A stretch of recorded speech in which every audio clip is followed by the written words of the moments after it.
The mid-market area of San Francisco used to be one of the seedier parts of the city. It still has its fair share of problems, but in the last couple of years, thanks in part to a tax break approved by the city government, Twitter and 16 other employers have moved in, bringing new life to the area. Last month, Twitter went public, creating around 1,600 paper millionaires in the process.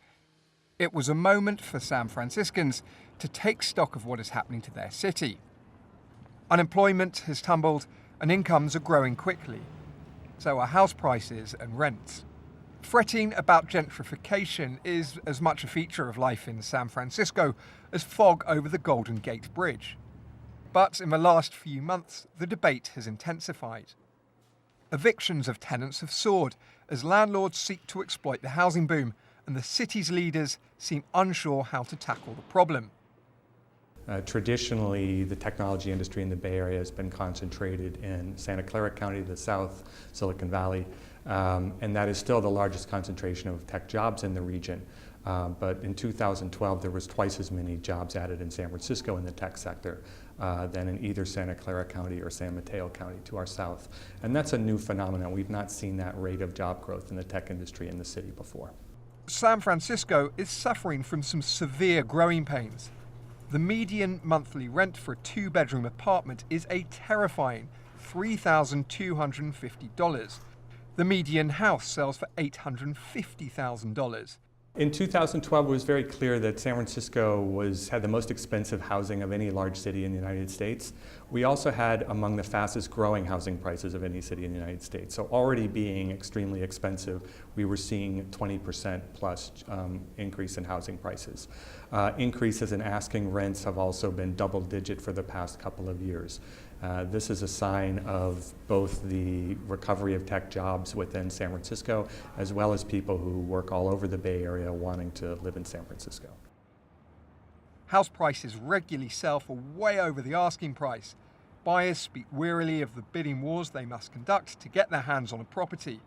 And few days seem to pass without a newspaper article or radio discussion about the crazed housing market. San Francisco has built a lot more housing in the past decade than it has in previous decades, but there are still obstacles to increasing the supply of housing in the city.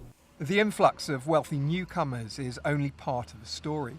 For decades, San Francisco has failed to build enough houses to meet demand. Zoning laws are strict, the permitting process is Byzantine, and locals practice a particularly sophisticated form of NIMBYism. Even projects that get through the permitting process here in San Francisco, it's denser development, close to transit, it might go through a whole process of community engagement. When they start digging and bringing out the cranes, the neighbors start to complain.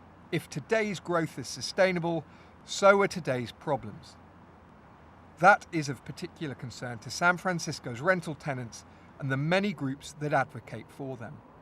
More San Franciscans rent than own their houses, and most properties are subject to strict rent control laws. That makes for a strange market that protects long-term tenants at the expense of newcomers.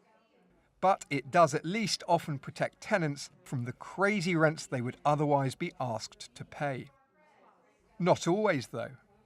One of the things we saw during the first boom is that it impacted people very heavily, but they often were able to take certain measures like, get a place that was in a different neighborhood, or basically get a more of a crowding up situation, downsize their units, those types of measures to at least stay in the city. Under state law, landlords can evict tenants without fault, so long as they do not return the property to the rental market for 5 years. So-called Ellis Act evictions have not reached the heights of the last boom, but they have soared in the last few years. Now, when you're evicted in San Francisco or you're priced out because of rent increases, it's a one-way ticket out of town. I mean, there's just no question. There are no more alternatives. There are no more possibilities or ways to be creative or resourceful with the housing market like we have now. Ever since the gold rush, San Francisco has been a city of change. It has welcomed wave after wave of newcomers, from Latinos to hippies to gays. Today's city is changing too. It is hollowing out. The very poor and the very rich are growing as a share of the population, while middle-income earners are declining. Families are moving out. San Francisco has fewer children than any other city its size in America, but people aged 55 and over are growing. This region has not, even under normal growth scenarios, the region has not kept up with housing as it needed to.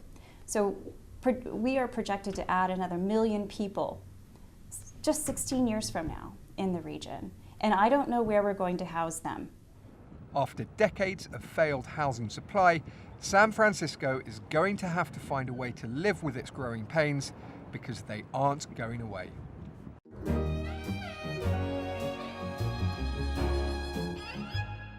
The Economist.